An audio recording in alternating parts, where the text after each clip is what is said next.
Margaret awoke, startled, a cold sweat clinging to her. She gathered her thoughts.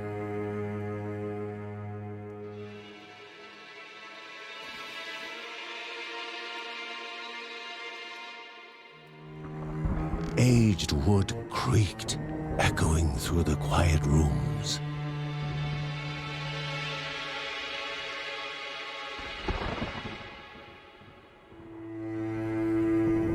Near the house stood a shrine to Rhea Dana, goddess and daughter of the land, of Rhea and a being of comfort.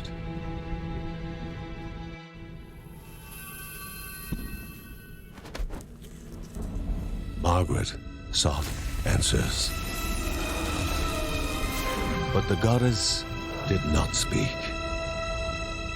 There was only the faint whisper of something dark, something hungry.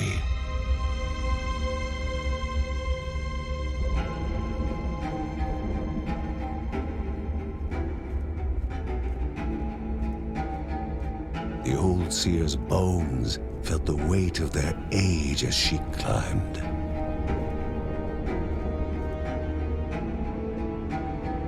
The only thought on her mind, has it begun again?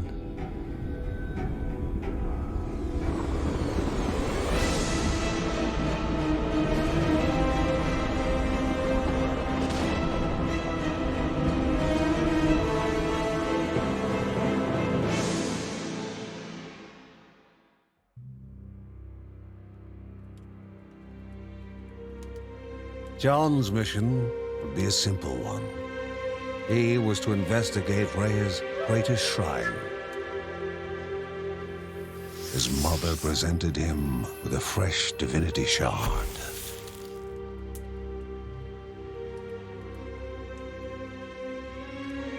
From his brother came a newly sharpened sword.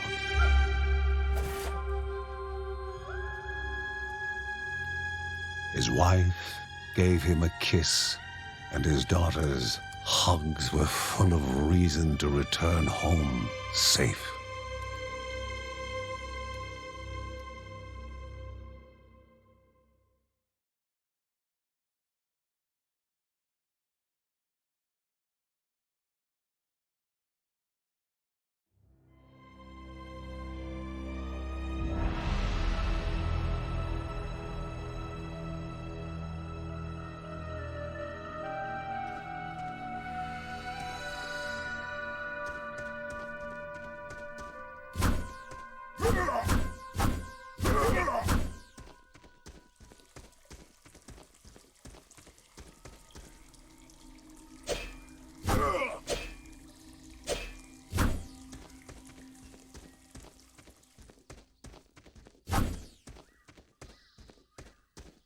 Rhea, a land long forgotten, a place of unimaginable beauty.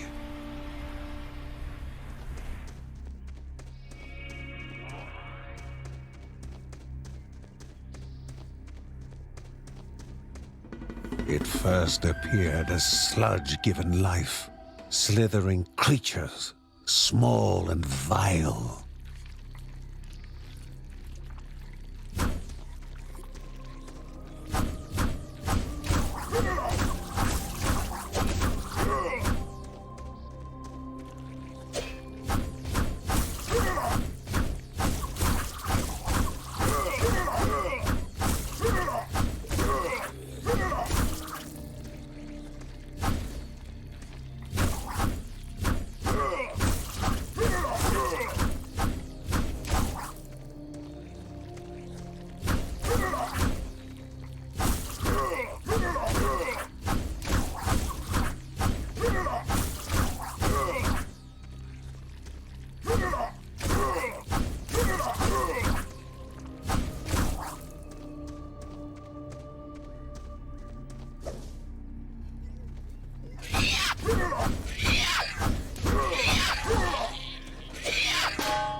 impeding further progress. A battle was certain.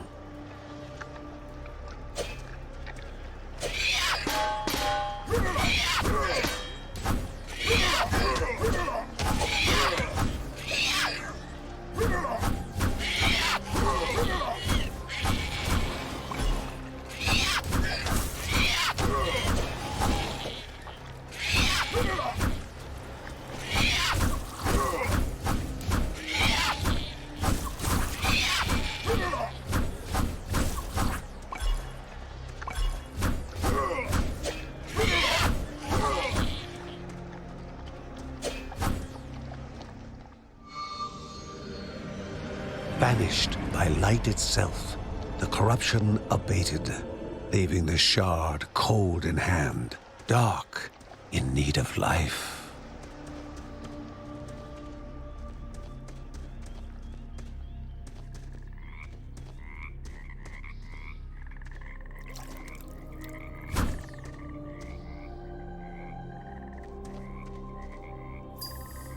The shard grew warm, humming softly from the harnessed energy.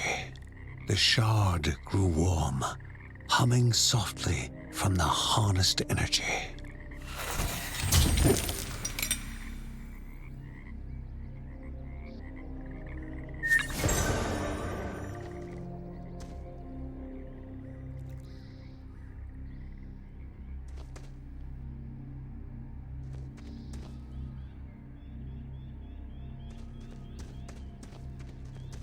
Before him was now one more dangerous than those that came before.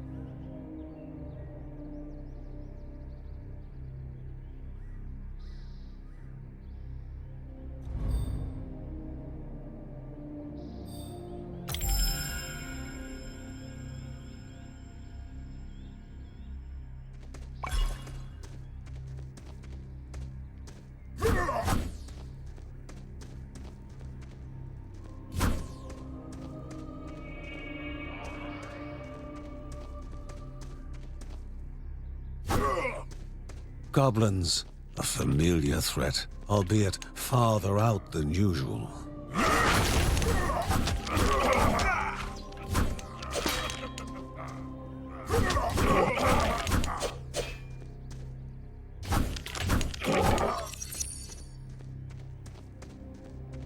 Magnificent, but dangerous, a land of love found and of love lost.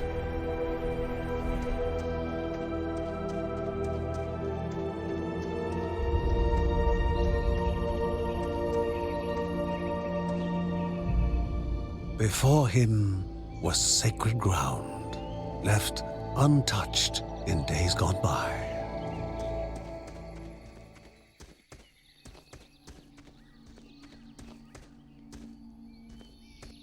Remaining calm and collected, the shock of his heart-skipping beats was concealed in expert fashion.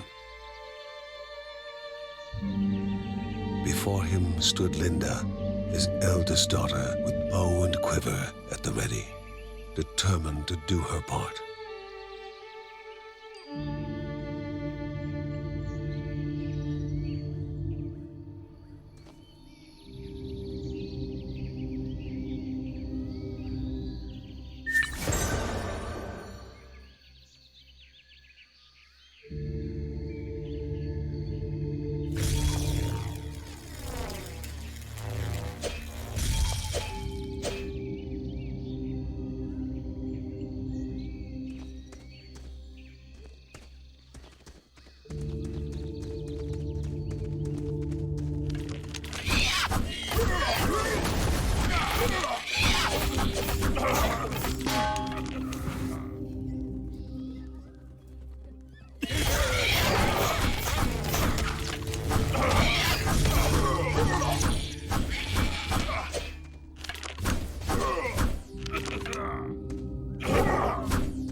Before the Guardians were not beasts feeding, but monsters consuming, destroying others. They corrupted and distorted, creating even more hungry husks.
Both father and daughter gathered their thoughts, their hearts heavier than before.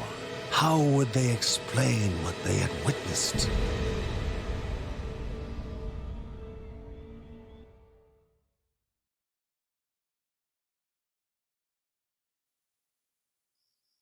The ancient tree had been cut down. Together, father and daughter described the horror, the creatures dripping with decay that slithered into bodies stuck between life and death to bolster their ranks.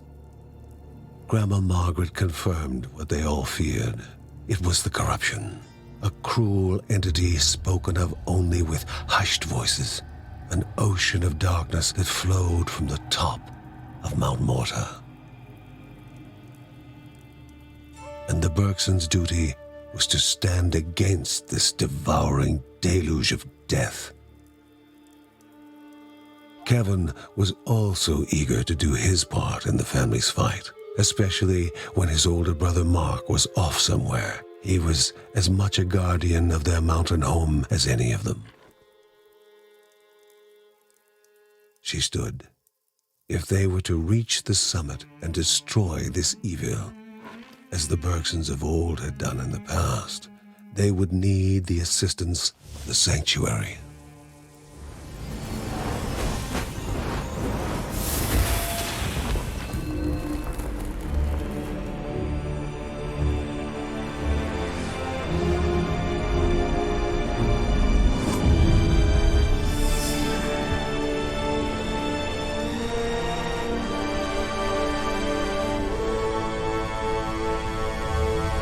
Given to the Bergsons by Rhea herself, the sanctuary was a gateway to the mysterious lands around the mountain. Margaret pointed to the huge crystal at the center of the den, revealing their next task: to activate it and open the way to the source of the corruption. And once Rhea's 3 spirits are gathered on the grounds, the only gate to the top of Mount Morta will open in this chamber. By himself, or with the assistance of those who loved him, John needed to gather the 3 spirits from their lands. Without them, he would not be able to stem the flow of the corruption.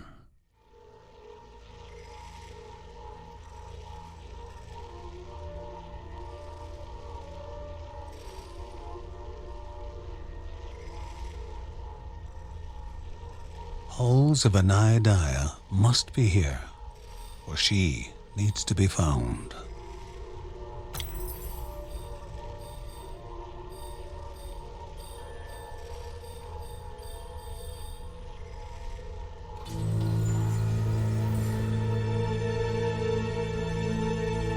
A celestial shard chipped directly from the ancient crystal in the sanctuary. It would be the Bergsons' lifeline, a tether to pull them back home before death's fateful whisper.